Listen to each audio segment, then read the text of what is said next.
جشن آزادی منانے میں اب یہ ضرور بھنگڑے ڈالے جاتے ہیں جو دھوم دھڑک کے ہوتے ہیں، یہ طریقہ تھوڑی ہے. اللہ کا شکر ادا کرے، یوم تشکر کی طرح منائے. اسلامی ملک ہے الحمدللہ، اور ہماری پناہ گاہ ہے اللہ کی رحمت سے. مسلمانوں کو ایک ایسا وطن مل گیا کہ جس میں آزادی سے ہم اسلام کا کام کر سکتے ہیں، عمل کر سکتے ہیں. ورنہ دنیا کے شاید کسی ملک میں بھی اتنی آزادی اسلام کے تعلق سے نہیں ہے. دنیا دیکھی بھالی ہے. یہ میرا وطن عزیز پاکستان ہے، اللہ کی رحمت ہے. ظاہر ہے کہ اپنے وطن کی خوشی تو ہوتی ہے، آدمی کو کچھ تو احساس ہوتا ہے نا، میرا وطن.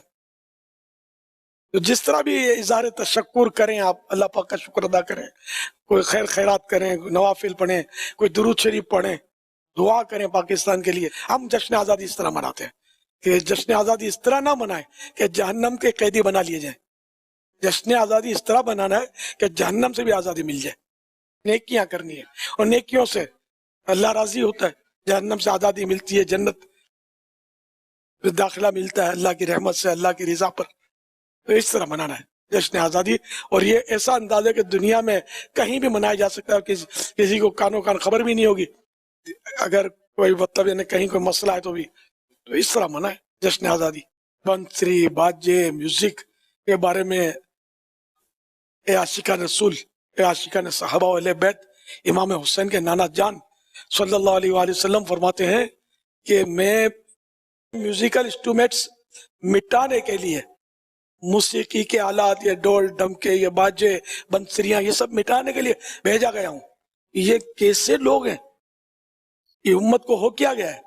یہ پیارے آقا صلی اللہ علیہ وسلم جس چیز کو مٹانے کے لیے تشریف آوری ہوئی، آپ فرماتے ہیں اسی کو لے کر بیٹھے ہوئے ہیں اور بھونپوں بجا رہے ہیں.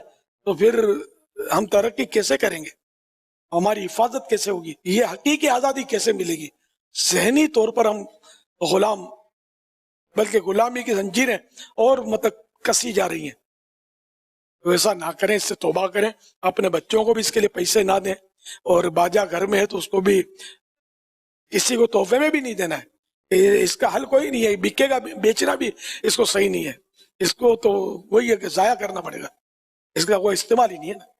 کیونکہ یہ حالات لہو و لعب وہ بھی دور کی بات ہے. تو بالکل یہ نا کہ اس سے تو ناجائز کام ہو رہے ہیں نا. تو بالکل اس سے جان چھڑائیں، اور آئندہ کے لیے بھی توبہ بھی کریں، اور سارے بچے بھی اس سے آئندہ نہ خریدیں اور نہ بجائیں. اس کا حل اور کوئی نہیں ہے، بس اس سے جان چھڑائیں. اور بیچنے والے بھی یہ کائے کو کرتے ہیں؟ مسلمانوں کے ہاتھ کیوں بیچتے ہیں ان کو؟ کسی کے ہاتھ بھی کیوں بیچتے ہیں؟ ان کو مطلب بیچیں بھی نہیں، خلاص بس اس کا بائیکاٹ. باجے گا، باجا یا جو بھی میوزیکل آئٹمس ہیں سب کا بائیکاٹ. یہ پیانو اور سیانو اور کیا کیا ہوتا ہے پتہ نہیں، یہ سب کو خلاص کریں. ہمارے آقا صلی اللہ علیہ وسلم اس کو مٹانے کے لیے آئے ہیں. ہم تو آقا کے غلام ہیں نا، ہم شیطان کے غلام تھوڑی ہیں. شیطان بولتا ہے باجے بجاؤ، ہم بولیں گے تلاوت کریں گے. شیطان بولتا ہے گانے گاؤ، ہم بولتے ہیں نعتیں پڑھیں گے. تو شیطان سے تو مقابلہ ہے نا اپنا. یہ کا شیطان کے چکروں میں آ کر یہ باجا پکڑ لیا اور پوں پوں پوں پوں کرنا شروع کر دیا. تو سب اس سے توبہ کریں، سب اس سے جان چھڑائیں. شجر سستا ہے، باجا مہنگا ہے. پاں کے بدلے چھاں کرو، کہ پوں پوں بجانے کے بجائے وہ چھاؤں کرو.